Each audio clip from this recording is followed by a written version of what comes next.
એકદમ પોચા રૂ જેવા મેથીના થેપલા બનાવવા માટે ઘઉંના લોટમાં 1/4 કપ જેટલો ચણાનો લોટ ઉમેરી દેશું.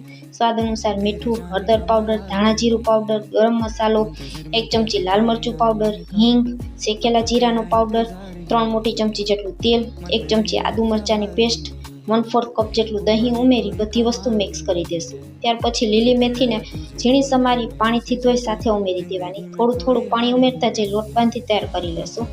લોટમાં 1 ચમચી જેટલું તેલ ઉમેરી લોટને એકદમ સારી રીતના મસળી લેશું. 5 મિનિટ સુધી લોટને રહેવા દેશું. 5 મિનિટ પછી તેમાંથી લુવા વાળી અને થેપલા વણી તૈયાર કરી લેશું. ગેસ ઉપર તવો ગરમ કરવા માટે પહેલાં જ રાખી દીધો હતો. તો આ રીતે તવો તપી જાય એટલે તેની ઉપર પહેલાં થેપલાને બંને બાજુ અધકચરું એવું ચેડવી લેવાનું. અધકચરું થેપલું શેકાઈ જાય એટલે બંને બાજુ થોડું તેલ લગાવી અને થેપલાને ક્રિસ્પી થાય ત્યાં સુધી તળી લેશું. તો એકદમ પોચા રૂ જેવા મેથીના થેપલા તૈયાર છે.